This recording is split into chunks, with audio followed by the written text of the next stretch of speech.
Olá, sejam todos muito bem-vindos. Começa agora a nossa programação da terceira semana Rede Pedagógica, a maior e melhor formação para educadores. Seja bem-vindo à rede, que bom que você está aqui com a gente, que bom que você faz parte da rede e que bom que vocês estão conosco durante toda essa semana. Na verdade, uma semana estendida, não é verdade? Que começou no último domingo e vai até o próximo domingo, dia 9 de agosto. Pessoal, a terceira semana Rede Pedagógica está dando o que falar. É notícia na imprensa e aqui, né, nesse evento online já são quase 100 mil inscrições. É isso mesmo, já estaremos completando 100 mil inscrições, inclusive a gente vai fazer um post comemorativo aqui no Instagram. Você já participou de uma formação tão grandiosa como essa, que reuniu tantas pessoas? É isso mesmo.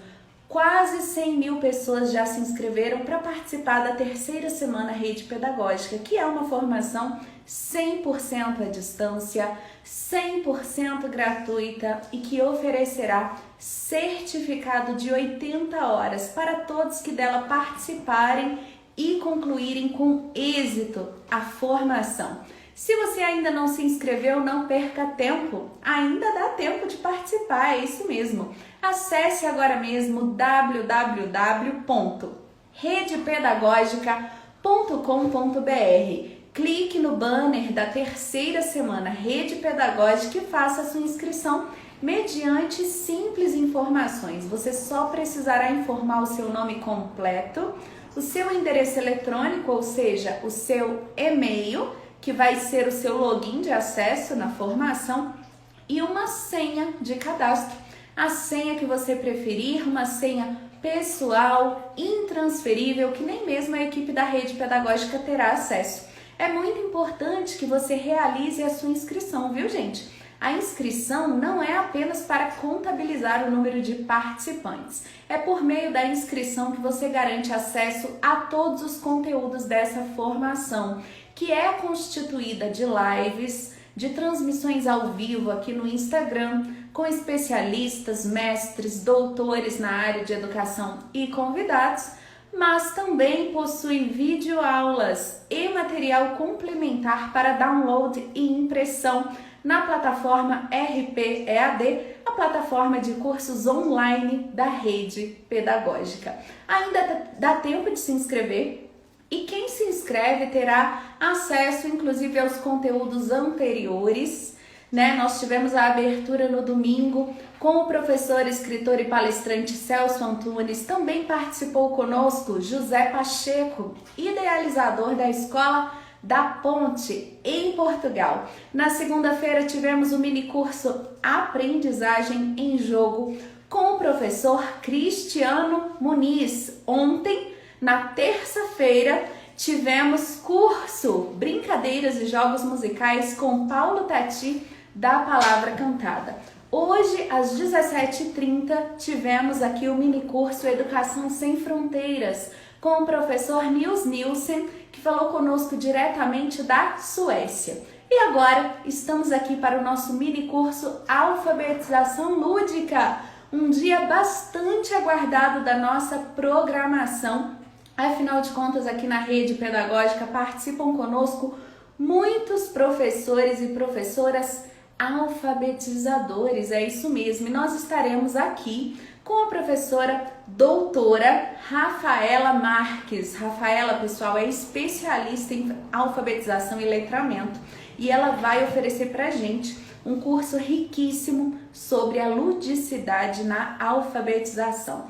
Aproveita que está só começando, ó, clica nesse aviãozinho que aparece aí na sua tela e já chama os amigos que estão atrasados para a aula, porque já vai começar. Aqui na Rede Pedagógica, Alfabetização Lúdica com a doutora Rafaela Marques. Eu já vou adicionar aqui a professora Rafaela na nossa live. Gente, eu tenho certeza que vai ser sensacional. Sensacional.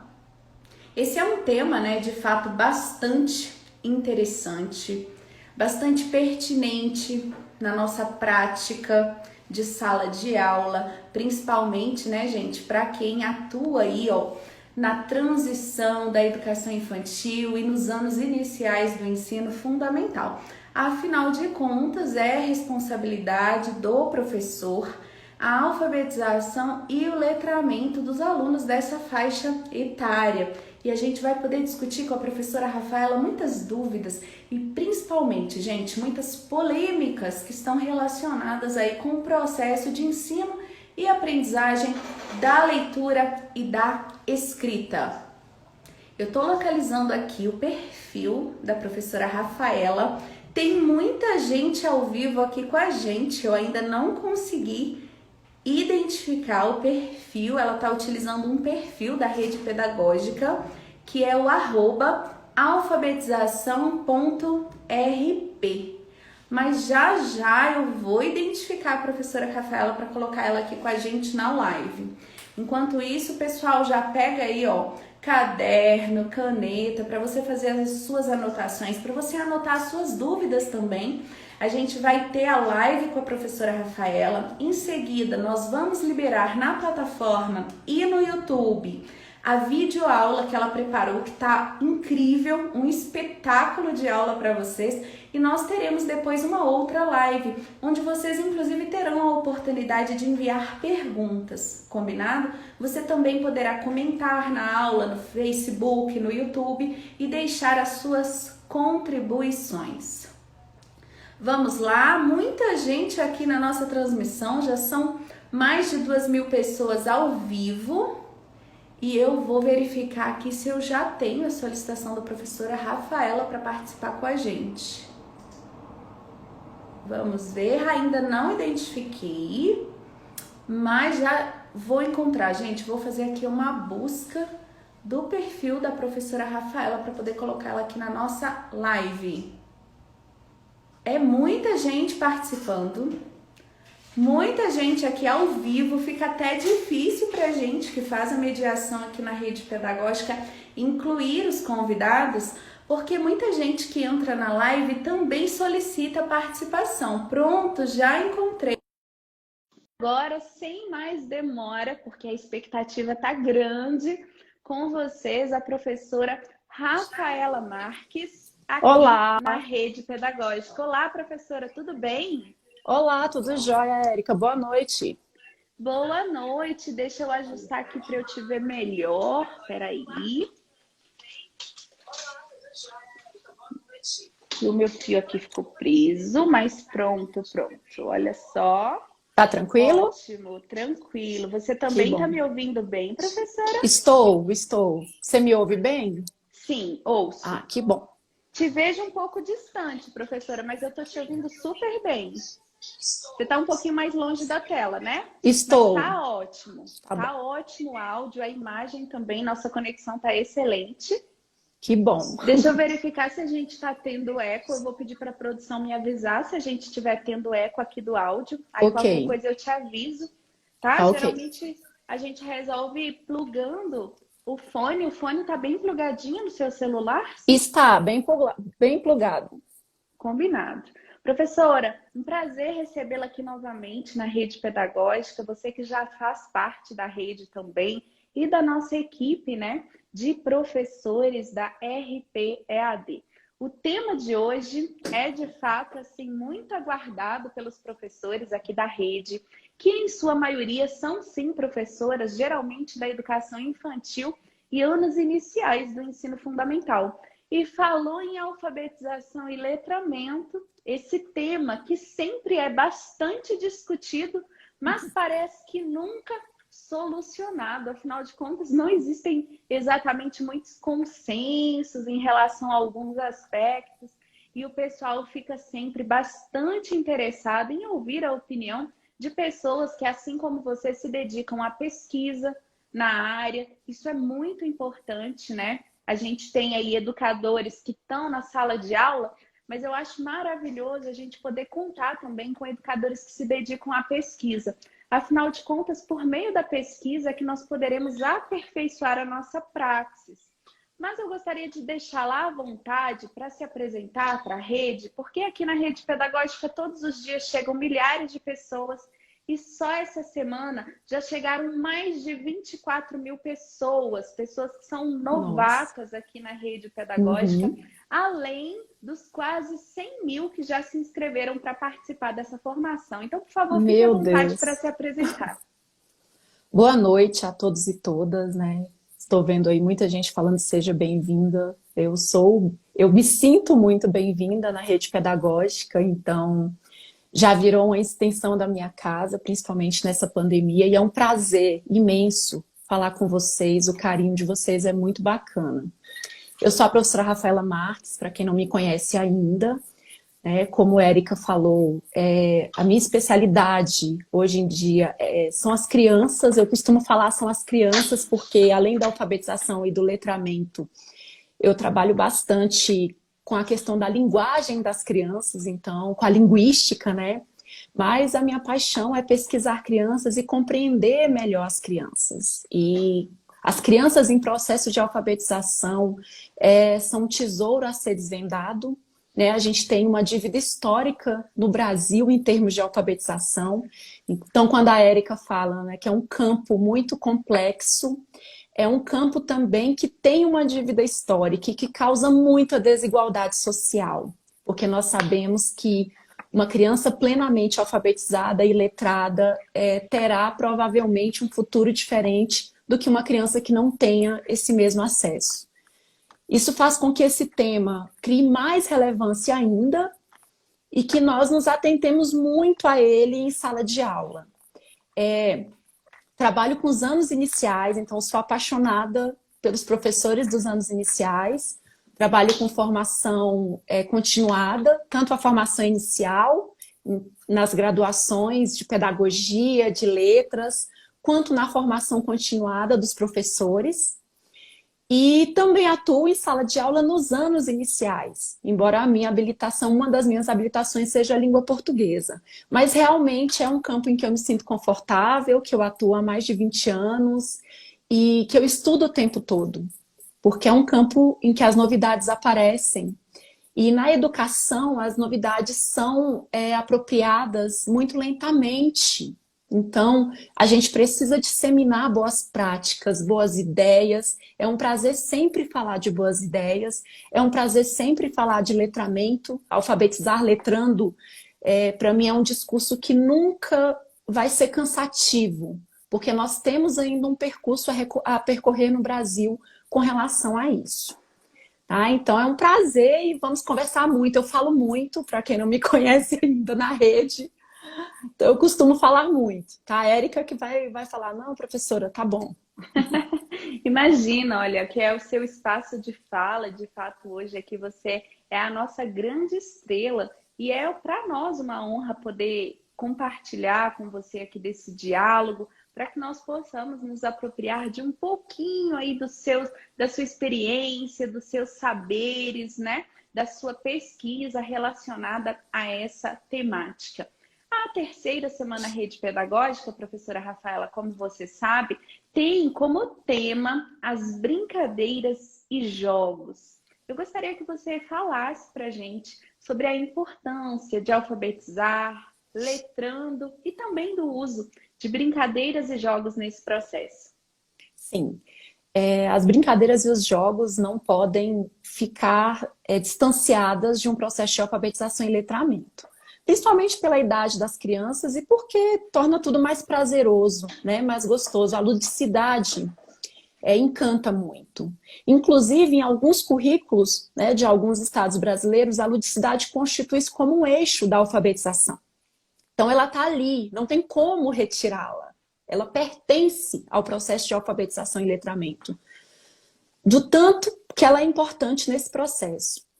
E aí, quando a gente fala da ludicidade e que a gente envolve jogos e que a gente envolve brincadeiras, a gente precisa lembrar também que nem sempre é necessário um grande aparato para alfabetizar, letrando por meio da ludicidade. As cantigas, a gente está, por exemplo, agora no mês de agosto, e a gente tem parlendas e cantigas populares que são excepcionais para o trabalho com a consciência fonológica, por exemplo. Então, por meio dessas parlendas, por meio das cantigas populares, por meio das brincadeiras de roda, nós alfabetizamos e nós letramos. Lembrando que as brincadeiras são um construto social, são práticas sociais já referenciadas e já perpetuadas, né? Muitas vezes de geração por geração. E como práticas sociais também são fundamentais porque muitas vezes se constituem como gêneros textuais.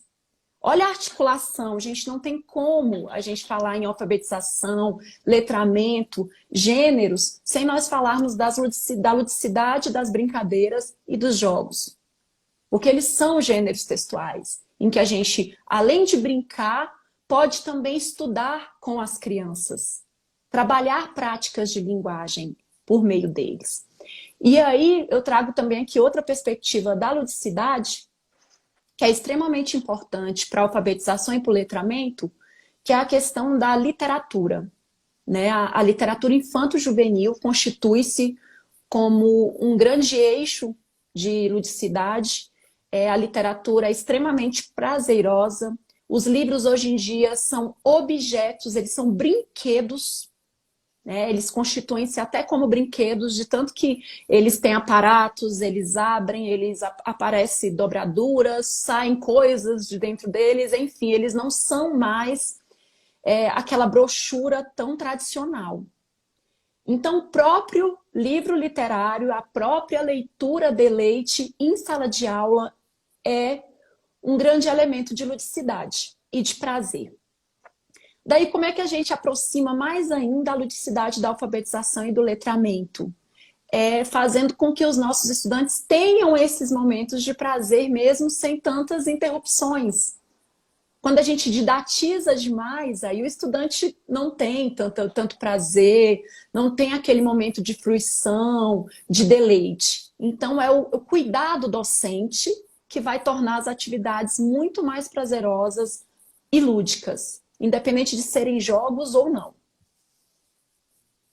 Excelente, professora. De fato, a alfabetização e o letramento, nessa perspectiva da ludicidade, são questões assim indissociáveis. E o professor, eu vejo aqui pela experiência que os professores que fazem parte da rede compartilham com a gente, sabem fazê-lo muito bem, elaboram jogos com cartas, com material concreto, brincadeiras para ensinar as crianças, para aprender junto com elas, né? Para fazer parte desse processo de aprendizado da leitura e da escrita. Eu gostaria também, professora Rafaela, que você falasse para a gente como que esse processo ele pode ser interdisciplinar e transdisciplinar. E eu vou te explicar por quê. Nós estávamos aqui com o professor Cristiano Muniz na segunda-feira. Apesar de discutirmos a aprendizagem de forma bastante ampla, o professor Cristiano Muniz é especialista em alfabetização matemática. Uhum. E uma das perguntas que fiz para ele, né, um dos tópicos que eu trouxe para a discussão, é essa questão da centralidade nos anos finais da educação infantil e nos iniciais do ensino fundamental no processo de ensino e aprendizagem da leitura e da escrita. As crianças parecem que vão para a escola aos 5, 6 e 7 anos de idade apenas para ler e escrever. Isso é algo muito forte no Brasil, principalmente, creio que é algo cultural. Em algumas escolas, mais ainda, mas mesmo que a escola tenha uma perspectiva diferenciada, muitas das vezes a pressão das famílias faz com que a escola tenha que voltar os olhos, talvez até um pouco mais do que deveria, para o ensino e aprendizagem da leitura e da escrita nesse período, porque os pais querem ver os filhos lendo e escrevendo, muitos deles até de forma precoce. E como que esse processo ele pode acontecer de forma interdisciplinar, transdisciplinar, de forma lúdica também, para que não seja uma tormenta na vida da criança. Porque muitas crianças também passam por apuros nesse período, por não corresponderem à expectativa dos professores, dos pais e da escola. Pode falar para a gente sobre isso? Sim, quando você fala crianças até 7 anos, né, então eu compreendo crianças que também estão na educação infantil. Os anos iniciais, ali a gente tem crianças de 6 e 7 anos, abaixo disso, as crianças que estão na escola estão na educação infantil. Eu compreendo a educação infantil como um momento amplo de socialização, não que a primeira etapa dos anos iniciais não seja, mas a educação infantil é realmente quando a criança está deixando de lado aquela etapa do egocentrismo que Piaget fala pra gente, né? Que Piaget trata. Que é quando ela nem se preocupa se você está entendendo o que ela está falando, porque ela não consegue ver muito além dela mesma, né? O egocentrismo mesmo que é super normal.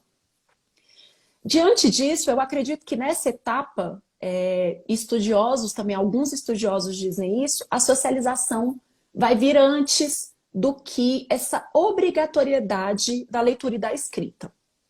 Né? Socialização, brincadeira, ludicidade, jogos, é ali que eu aprendo a interagir com meu colega, é ali que eu aprendo a dividir a atenção. Muitas vezes eu sou filho único e eu chego na escola e é tudo muito diferente. É esse o momento de você se preparar para viver nessa sociedade que a gente chama de escola, né? E que é um pouco diferente na educação infantil. Então é um momento de preparo. A cobrança é imensa da família, sobretudo nas escolas privadas. Eles colocam na escola e eles já querem o efeito da leitura e da escrita rapidamente. Isso pode queimar etapas de desenvolvimento, mas uma dica que eu dou muito bacana é apresentar para essas crianças da educação infantil, já que isso precisa ser feito, várias possibilidades de apropriação de textos. E quando a gente fala textos, não são só livros, não são só textos escritos. A gente pode aproveitar e trabalhar várias possibilidades de multimodalidade, apresentar imagens, fazer leituras de imagens, contar muitas histórias, pedir o reconto dessas histórias, porque por meio dessas práticas, a criança vai sim internalizando e se apropriando lentamente do sistema de escrita alfabética. O que pode gerar uma frustração na criança é mais a forma como isso é cobrado do que um trabalho realmente efetivo, até mesmo por meio de uma sequência didática que priorize a brincadeira, que priorize a leitura literária, ao invés de priorizar diretamente a apropriação do sistema de escrita alfabética, ou seja, a leitura e a escrita. Então é como se brincando, se deleitando com a história, a criança fosse aprendendo e aos poucos a gente vai contendo essa ansiedade dos pais, porque ela vai demonstrar que ela está aprendendo. E aí eu tô falando, gente, do viés que eu defendo, que são as crianças, né? Como é que elas vão se apropriar e superar as expectativas sociais, tanto dos pais, às vezes até mesmo dos professores e delas mesmas, né? De uma forma mais leve e lúdica. Eu acho que os gêneros textuais vão colaborar bastante e as práticas sociais e de linguagem. Principalmente, pessoal, utilizando leitura de imagens, utilizando filmes, utilizando músicas. Vamos pensar em gêneros mais tranquilos, sabendo que quando ela chegar na escolarização que a gente chama de alfabetização formal, essa pressão ainda vai ser maior. Então, eu acredito que o máximo que a gente puder conter, a gente deve. Agora, pensando num trabalho interdisciplinar, que você colocou interdisciplinar e transdisciplinar, né? A interdisciplinaridade pressupõe um trabalho que vai eliminar barreiras, né? Eu não tenho cada coisa ali na sua caixinha, eu tenho um conhecimento que é todo, é plural, e ali dentro dele eu consigo perceber os vários elementos da vida que não estão em caixinhas, né? Na nossa realidade é tudo junto e misturado, e a melhor forma de trabalhar interdisciplinarmente, tanto na educação infantil quanto nos anos iniciais, na alfabetização, é por meio do que eu falei que são as sequências didáticas. Quando você privilegia um tema ou um gênero, você consegue puxar desse tema ou desse gênero textual todos os elementos que são necessários. Elementos culturais, elementos geográficos, elementos históricos, elementos essenciais da linguagem, que é a apropriação do sistema de escrita alfabética que realmente deve ser ensinado, e elementos do letramento matemático. Então, é uma forma de trabalho que privilegia a interdisciplinaridade e a transdisciplinaridade, que seria até o envolvimento até do corpo nisso tudo, né? Transcender quer dizer, eu saio totalmente do meu eu isolado e eu estou organicamente habitando no mundo e compreendendo esse mundo e absorvendo esse mundo, que é bem complexo para o modo como as nossas escolas no Brasil ainda funcionam, né? E aí eu lembro aqui do José Pacheco, né? Da Escola da Ponte. Ali eu acho que não tem um exemplo mais legal para a gente pensar em trans e inter do que a concepção da Escola da Ponte. Que realmente você parte de interesses, de uma aprendizagem significativa, de mão na massa mesmo, de manipulação de objetos, de circo, né, de circense, e tudo isso junto ali na aprendizagem.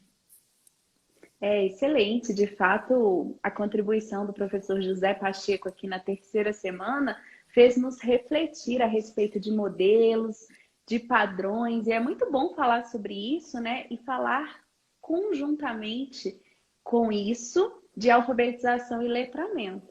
Porque, como eu disse, professora Rafaela, muitas das vezes a escola centra no processo do ensino e da aprendizagem, da leitura e da escrita, e muitas outras questões que deveriam ser desenvolvidas no segmento, na faixa etária, são deixadas de lado, né? E é um conjunto, né? Como você disse, não são caixinhas separadas. Ao passo também, professora, que a nossa Constituição e a própria Lei de Diretrizes e Bases da Educação Nacional garante que tenhamos uma pluralidade de ideias e de concepções pedagógicas, nós temos aí um documento mais recente, normativo, que é a Base Nacional Comum Curricular, onde a gente pode observar competências que são esperadas dos nossos alunos. E apesar dela não determinar o nosso currículo, ela também gera uma expectativa de que as nossas crianças sejam alfabetizadas até os 8 anos de idade. Não é verdade? E aí, o que seria ser alfabetizado até os 8 anos de idade? E o fato da BNCC colocar essa marca na idade da criança, aos 8 anos, ali no segundo ano fundamental, né? O que isso significa para nós? Será que seria uma marca desnecessária? Ao mesmo tempo necessária para que esse processo também não vá se dilatando, e a gente encontre crianças que chegam aos 10, 11 anos de idade e ainda não aprenderam a ler e escrever. Como que a gente trabalha com esses marcos e principalmente com a comparação entre crianças e famílias? Porque nós sabemos que na faixa etária dos 8 anos de idade nós teremos crianças com um determinado grau de amadurecimento e crianças com outro. E agora? Se eu sou professora e estou na sala de aula, o que eu faço com isso, Rafael? Esses marcos são bem complicados, até mesmo porque eles mudam, né? Nós tivemos aqui no Brasil o Pacto Nacional pela Idade Certa, recentemente, 2012, 2013, 2014, com formação continuada para os professores, com materiais didáticos, com livros literários para as crianças. Então foi todo um projeto. E esse projeto, ele trazia uma roupagem diferenciada. A gente tinha uma espécie de introdução, né, uma espécie de apropriação e uma espécie de consolidação que ocorria no terceiro ano. Aos 9, não é então, isso? Aos 9, exatamente. Então, nós tínhamos aí, digamos que nós tínhamos 3 anos para essa alfabetização. Daí eu vou falar o que a gente entende por alfabetização. Alfabetização no sentido lato, aquele sentido mais restrito, seria a leitura autônoma de textos, a interpretação desses textos. Agora, se a gente for pensar na criança saindo desse processo de alfabetização também letrada seria leitura, apropriação, participação, oralidade, ou seja, eu não só escrevo, eu não só leio, mas eu também sei me comunicar, né? Mas aí nós tivemos então o PENAIC, que eram 3 anos, esse pacto que foi feito em todas as regiões, ocorria no Brasil inteiro, e agora a gente tem a BNCC, que diminuiu esse espaço de alfabetização, digamos assim. Alguns críticos acreditam que diminuiu porque estava se estendendo demais, mas se a gente pensar em uma educação ciclada, ou seja, em uma educação em que a progressão das aprendizagens, muitas vezes esse terceiro ano era essencial para a consolidação. É essencial, muitas vezes era essencial. Sobretudo porque no Brasil a gente tem muitas crianças que não participam da educação infantil. Seja porque a gente não tem acesso, é um tempo escolar, um tempo e espaço escolar que não são todas as crianças que têm acesso, seja porque alguns pais não colocam, seja porque o Brasil é tão plural que realmente não tem como a gente instituir uma política que dê conta do Iapoque ao Chuí. Então, esse um ano vai fazer diferença sim, ele já está fazendo, e esse um ano também faz com que a educação infantil se torne mais pesada. Porque quando eu penso que eu alfabetizo a criança, alfabetizar, né? Que não é ser alfabético, lá da psicogênese, é ser alfabetizado. Quando eu penso que eu tenho 2 anos para fazer isso, na educação infantil eu vou pensar que, nossa, eu preciso mandar essa criança um pouco mais preparada. E aí a gente corre sim o risco de queimar algumas etapas. E a questão da ciclagem de uma educação em ciclos, em que não há retenção do estudante do primeiro para o segundo ano, do segundo para o terceiro, e ali no terceiro a gente avalia e observa, não, realmente ele não alfabetizou aqui, eu preciso dar uma travada, muda completamente o fluxo da coisa, Érica, muda muito, muito mesmo. É verdade. A gente vê que são as contradições, né, professora Rafaela, Sim. das normas que regem os nossos sistemas de ensino, também em contraposição à realidade, né? Se a Base Nacional Comum Curricular traz que nós precisamos respeitar o direito de aprendizagem da criança ao brincar, traz também que nós devemos estar atentos ao desenvolvimento de competências socioemocionais, principalmente na primeira infância, como poderia, então, né, encurtar o nosso período de tempo destinado à alfabetização, como você mesma colocou de forma bastante lúcida. A gente tinha o Plano Nacional de Alfabetização na Idade Certa, se é que existe idade certa, na verdade, porque eu já acho verdade. esse nome um pouco engraçado, Verdade. que delimitava ali essa fronteira aos 9 anos de idade, e a BNCC, falando em brincar, falando em valorização da infância, puxou ainda mais a corda, né? Para deixar a gente espremidinho ali em sala de aula, tendo que desenvolver essas competências da leitura e da escrita até os 8 anos de idade. Seria esse um movimento contraditório, né? Ao mesmo tempo de valorizar a infância, o brincar, respeitar o tempo da criança, mas fazer com que a alfabetização, o letramento, essa apropriação do sistema de leitura e de escrita aconteça de forma mais precoce. Talvez até um movimento social, né, Rafaela? Porque, de fato, a gente percebe que a sociedade cobra e ela quer ver esses resultados.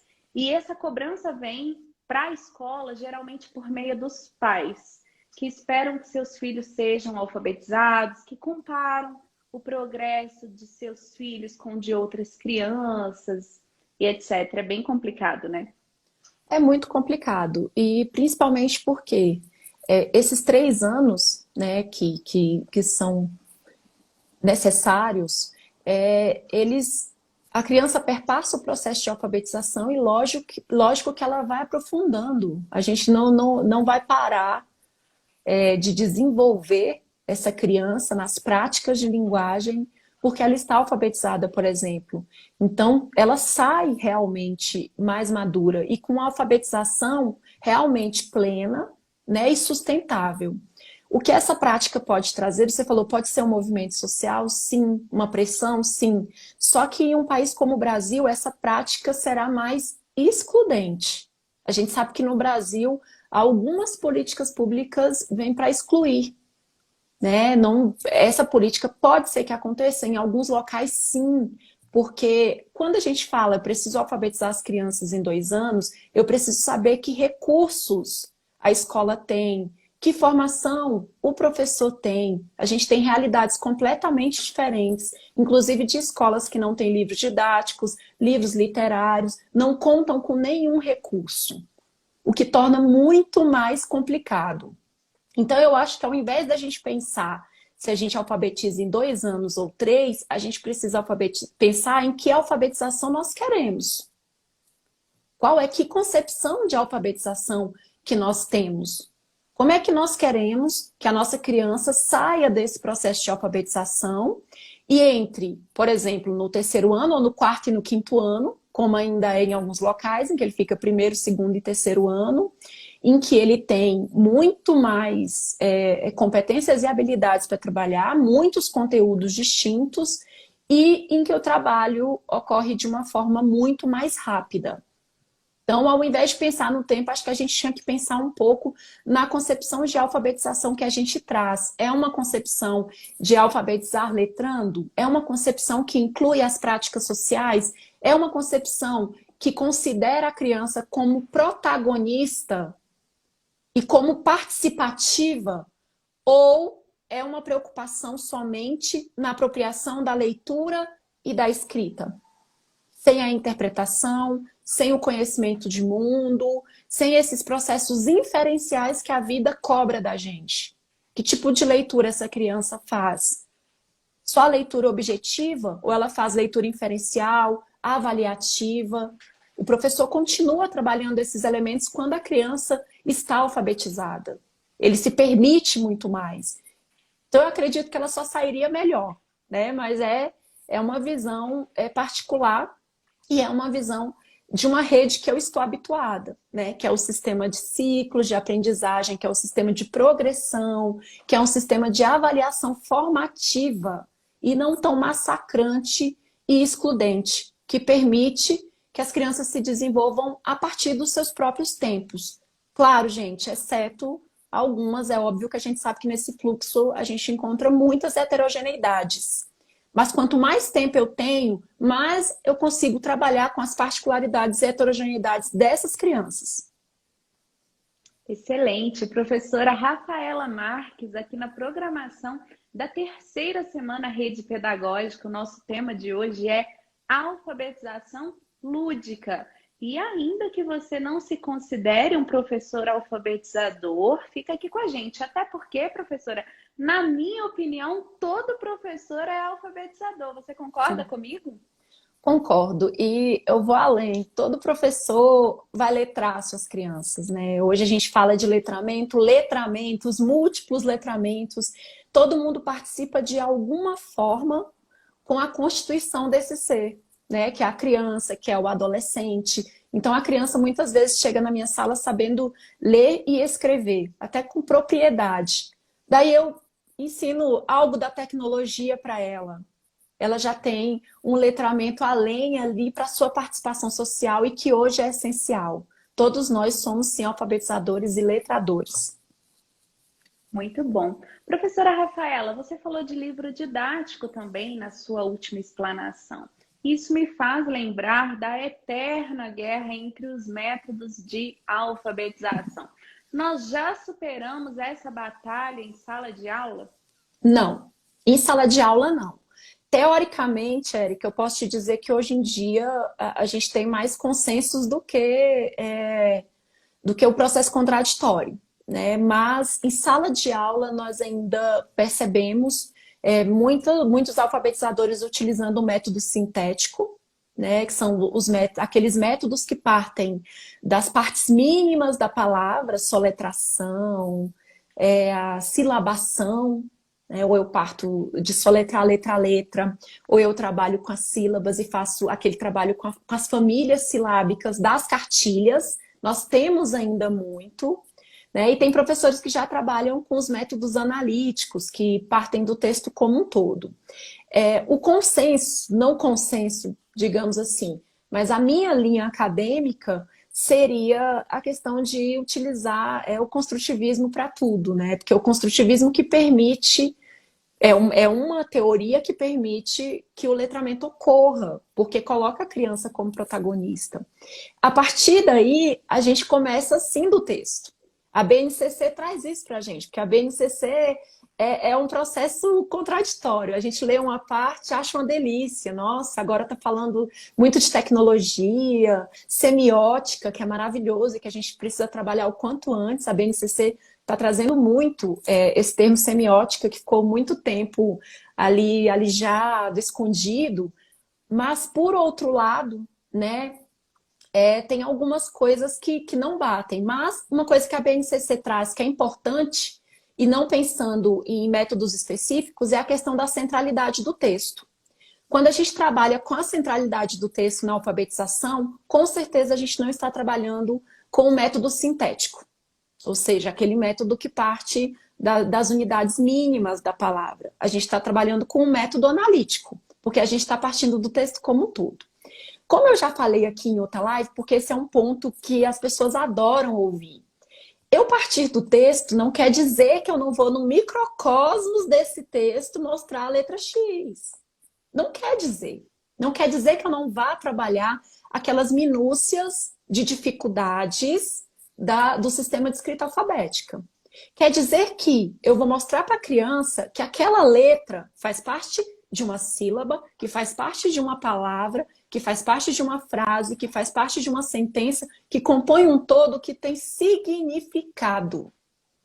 E quando as crianças aprendem que as coisas têm significado, fica muito mais tranquilo. Então, partir do todo é mostrar para a criança que no universo as letras nem sempre andam soltas. Aliás, elas vão andar soltas quando elas têm algum significado social para serem soltas. Mas geralmente essas letras compõem um todo que tem um significado social e que quanto mais cedo elas se apropriarem, melhor.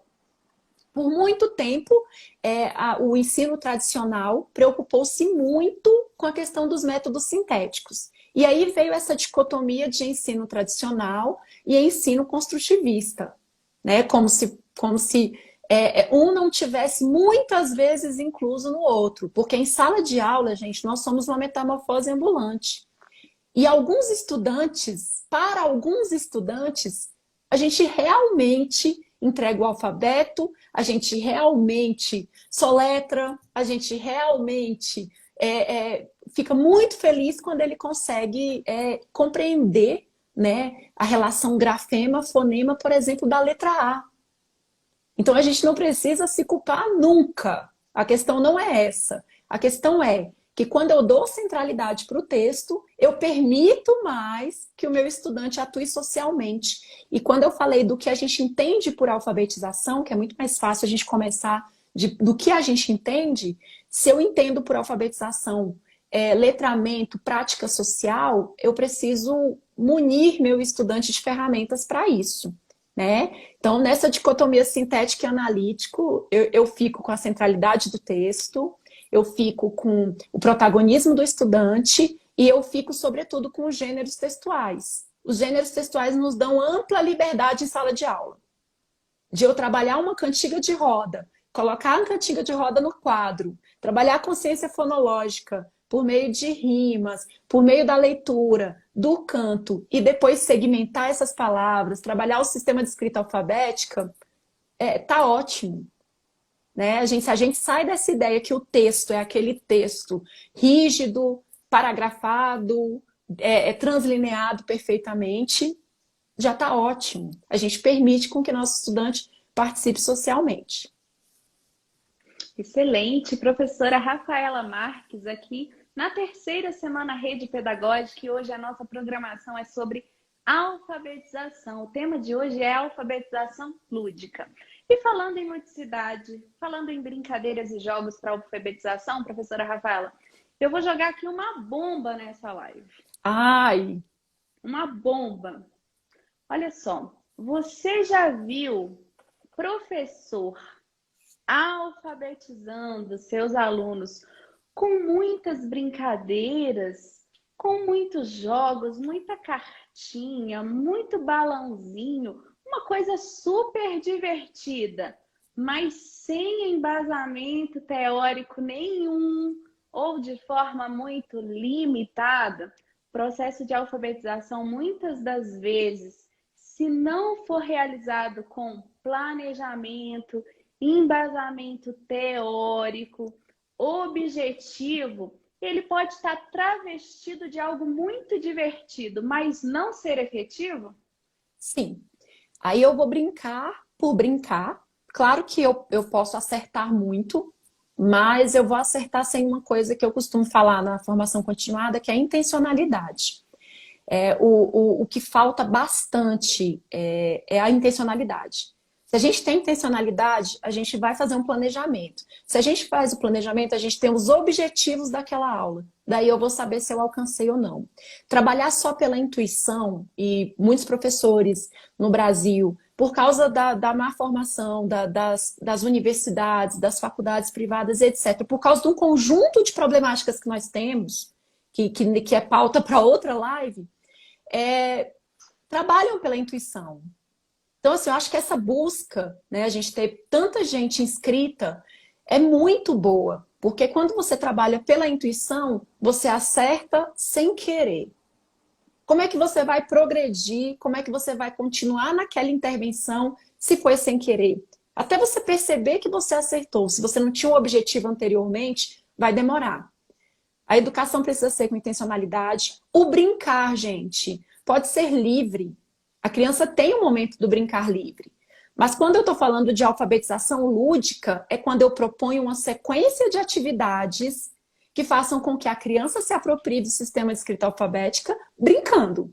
Eu tenho toda uma intencionalidade ali por trás, né? Então, sem intencionalidade, acredito que fica o brincar por brincar, a gente atinge menos. Esses momentos precisam ocorrer? Sim, mas eles não precisam ser dirigidos pelo professor.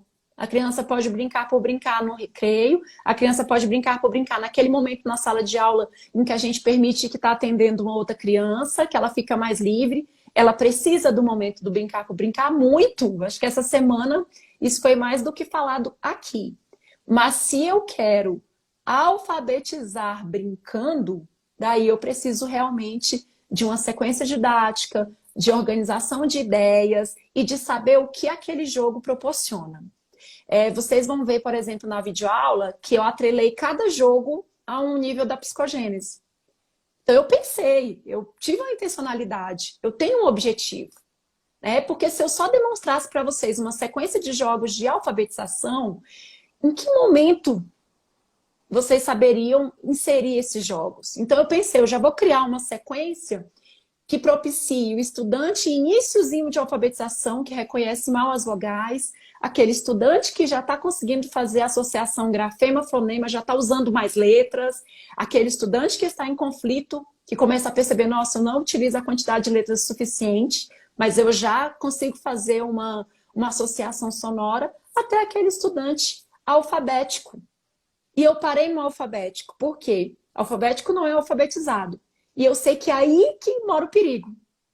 Quando a criança passa do alfabético para o alfabetizado, a gente já consegue trabalhar com mais liberdade. A criança já propicia mais elementos para a gente de interação pedagógica. Mas eu acredito na intencionalidade e no planejamento. Até para brincar, a gente precisa planejar. Muito bom. Falo isso, Rafaela, porque aqui na rede pedagógica nós compartilhamos muitas atividades, muitas sugestões, geralmente Sim. recursos concretos que os professores constroem para utilizar em sala de aula com os alunos. E o pessoal salva, compartilha, interage nos comentários E muitas das vezes eu observo, porque eu visito muitas vezes as publicações aqui na rede pedagógica, e eu observo professores comentando assim: nossa, que legal, vou fazer com os meus alunos. Ora, se for legal, se você estiver nesse momento com os seus alunos, faça sim. Mas muitas das vezes é legal porque o professor acha legal, ou é um recurso que não está no momento daquela turma ou daqueles alunos. E a gente reproduz porque é legal. E acaba perdendo essa questão da intencionalidade. A gente esquece da avaliação diagnóstica e pode gastar recurso, tempo, energia, fazer uma coisa legal, brincando de forma lúdica, mas que não corresponde à necessidade do meu aluno naquele momento. Ah, eu faço uma roleta de sílabas e tal, mas o meu aluno ele já está precisando partir para aquela consciência fonológica de fato, então eu gasto EVA, gasto tempo, eu chamo o marido para ajudar, construo toda aquela engenhoca, levo para a sala de aula, e me desculpem até o termo que eu vou utilizar aqui agora, eu acho que eu estou abafando, mas os alunos gostam, todo mundo gosta, termina a aula feliz, mas eu não atingi o objetivo. Eu não ofereci para o meu aluno o que ele precisa. Então, quando a gente fala de brincadeiras e jogos aqui na temática de alfabetização, eu acho que a gente precisa deixar bem claro a importância do planejamento e da intencionalidade das atividades, como você mesma colocou, que é o que você apresentou na sua aula de hoje, que já estamos ansiosos para assistir. Érica, sobre isso que você está falando, eu lembrei, né? É o tal do eu vejo no almoço e eu vou imprimir e levar para minha sala. Eu falo muito isso, converso muito sobre isso nos cursos, né? Vi no almoço uma ideia interessante. Nossa, nossa. Aí eu vou no coordenador, e se o coordenador não faz, ele é ruim. Não, mas eu preciso agora. E eu boto todo mundo na minha casa para cortar, para trabalhar e levo para minha sala. Cadê o meu planejamento do dia? Cadê a minha sequência didática? Mesmo que você não trabalhe com sequências didáticas, você tem uma relação encadeada de atividades. Precisamos, né? Você pode dar até outro nome, mas a gente precisa ter uma ação encadeada de atividades que privilegiem as 4 práticas de linguagem no mínimo. O meu jogo está na minha sequência didática ou no meu planejamento para reforçar o que eu trabalhei, né? A música, o filme, que é outra questão também. Nossa, acabei de comprar um DVD novo, vou levar para a escola para passar para minha turma. Né? Então, que planejamento? Isso aí realmente, o que você falou, assim, sua explicação foi muito clara e me lembrou do tal da hora do almoço. Adorei, né? Eu vejo na hora do almoço. Vejo na hora do almoço, levo para minha aula da tarde. Né? Levo para minha aula da tarde. Até porque, né, celular de professor e professora tá cheia de print, né, Rafaela? Sim, de coisa legal muito. Que a gente vê, de ideias. É bom a gente fazer essa coletânea, né? Se a gente vê uma ideia legal, é importante a gente guardar mesmo, mas para o momento certo. Sim. Não para a gente ficar replicando em sala de aula tudo de legal que a gente vê por aí. Inclusive, num período, né, em que os professores estão se dedicando a atividades remotas, para seus alunos, vejo muito isso também. Quando sai um vídeo legal de uma professora, saem muitos vídeos iguais e parecidos, porque é legal. Mas será que todos esses professoras e professores e professoras têm turmas tão parecidas? Pois é, acho que o ensino remoto não deixou a educação mais homogênea, ela deixou o ensino, a metodologia mais homogênea. Mas a minha turma continua heterogênea, eu continuo tendo o João que não dá conta de ler nada, e que eu auxiliava o João com um texto com letras bem maiores e com trechos do texto. Eu não dava o texto todo para ele, porque ele ficava muito ansioso. Como é que eu faço isso remotamente?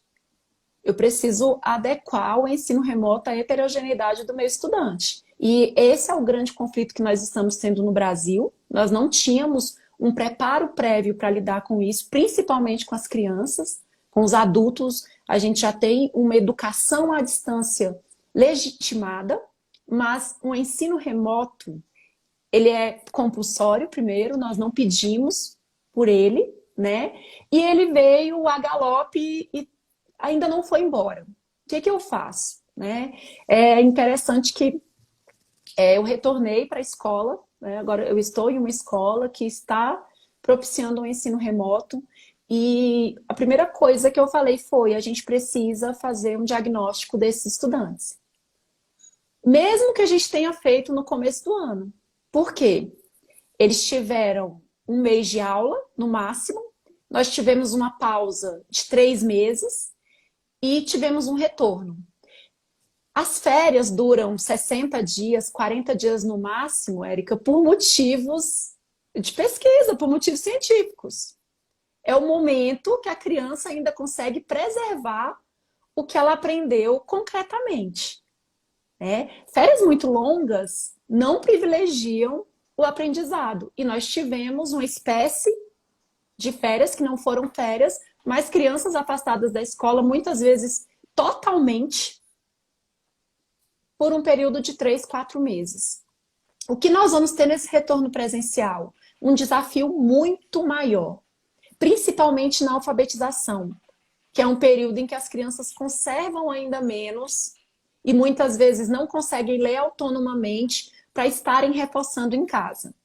O que isso está demandando? Muito dos pais, que muitas vezes estão fazendo o que a gente estava fazendo em sala. E eles estão vendo também como é pesado o nosso trabalho, como nós precisamos diversificar.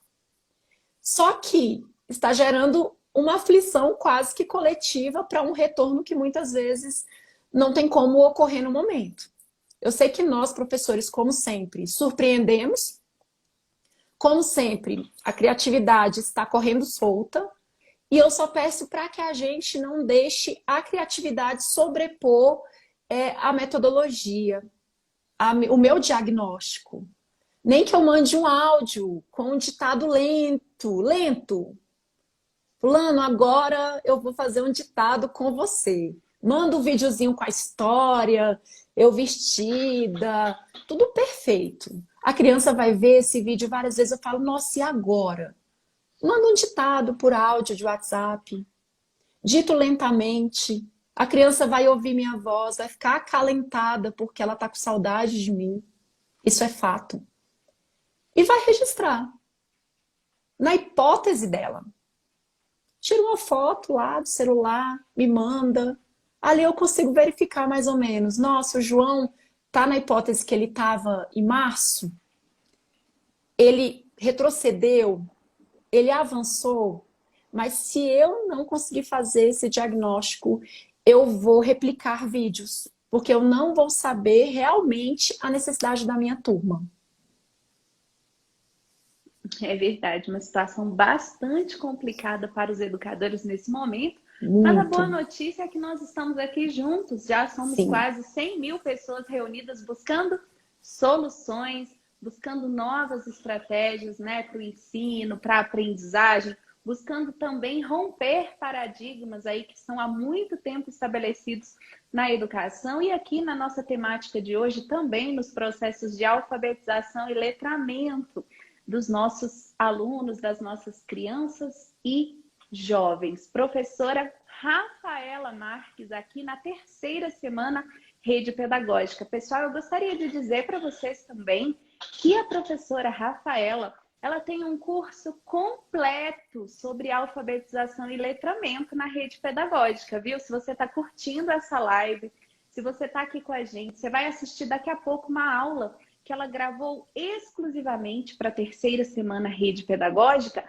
mas se você quiser se especializar, se você quiser inclusive retornar para aquele teu momento de formação como professor, para que você possa ali exercer essa formação continuada, se tornando de fato um bom professor alfabetizador, né, trabalhar efetivamente com os seus alunos, o convite que eu faço para você é: matricule-se no curso de alfabetização e letramento da professora Rafaela Marques. É um curso de 60 horas que está disponível lá na plataforma RP EAD, a mesma plataforma que você utiliza para acessar os conteúdos da terceira semana Rede Pedagógica, viu? Dentre todos os cursos online que você encontra Na rede pedagógica, nós temos o curso Alfabetização e Letramento com a professora Rafaela Marques, que será mais uma oportunidade para você refletir sobre essas questões, para você participar, né, para você estudar, para você se reinventar como professor. O curso da professora Rafaela é sensacional, você não pode perder a oportunidade de participar. E durante a terceira semana Rede Pedagógica, todo mundo, além de ganhar uma formação gratuita com certificado de 80 horas, ganha também um cupom de desconto de R$ 150. Você já viu isso, Rafaela? O pessoal vem fazer um curso gratuito. Esse curso, né, a terceira semana Rede Pedagógica, tem certificado, tem sido de fato uma semana assim incrível e todo mundo ainda leva R$ 150 no bolso para investir na formação continuada. É bom ou não é? Muito bom, muito bom. Até mesmo que falo pelo meu curso e pelo curso dos colegas, gente. É muita coisa para 60 horas, é um curso gigante, são muitos elementos, muitos métodos, tudo isso muito bem destrinchado, com muitos exemplos que eu trago da minha própria prática. Então tá bem bacana. Muito bom. Então, se você quiser aproveitar, por exemplo, o seu cupom de R$ 150 para se matricular no curso da professora Rafaela, que se chama Alfabetização e Letramento, eu tenho certeza que você não vai se arrepender, está fazendo uma ótima escolha, viu? Se você ainda não pediu, você pode pedir agora mesmo o seu voucher, o seu cupom de desconto, enviando um e-mail para capcap@redepedagógica.com.br. Mais uma vez, vou repetir para vocês e peço a ajuda de vocês que estão aqui na live comigo, quem já conhece o e-mail, quem já mandou, quem já pediu o seu cupom de desconto, digita aí nos comentários o endereço eletrônico para que todo mundo que está participando dessa live possa anotar e possa fazer uso dele caso tenha interesse. Lembrando, gente, que a terceira semana Rede Pedagógica continua 100% gratuita. Você não paga nada, nem mesmo para emitir o seu certificado, viu? Mas se você quiser continuar estudando conosco aqui na Rede Pedagógica, vai ser um imenso prazer tê-lo como aluna ou aluno da RP EAD, quem sabe até no curso de Alfabetização e Letramento da professora Rafaela Marques. O e-mail para você solicitar o seu cupom de desconto é cap, de capacitação, beleza?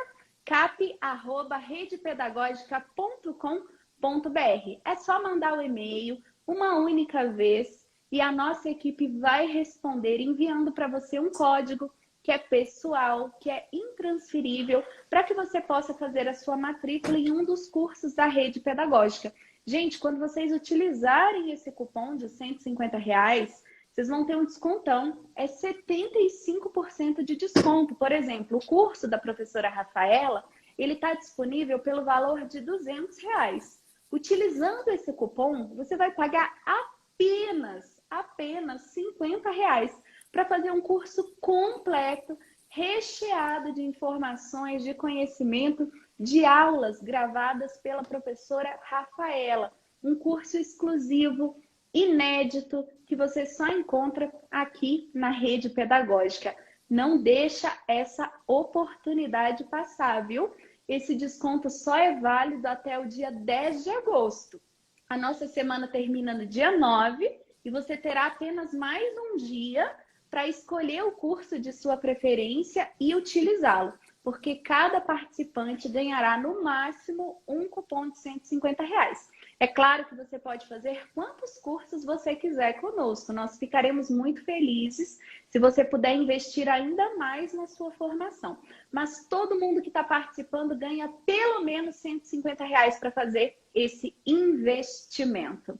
E agora, pessoal, nós vamos liberar para todos vocês a aula que a professora Rafaela gravou hoje sobre alfabetização lúdica. Para você que está inscrito e inscrita, é só acessar a plataforma RPEAD em www.rpead.com.br. Se você preferir, você pode acessar essa videoaula também no canal da Rede Pedagógica no YouTube. em www.youtube.com/c de canal /rede pedagógica. Você também pode digitar na lupa, na pesquisa Rede Pedagógica, e você encontrará o nosso canal. A aula da professora Rafaela está sendo liberada agora e eu espero que você deixe lá não apenas o seu like, mas também a sua contribuição.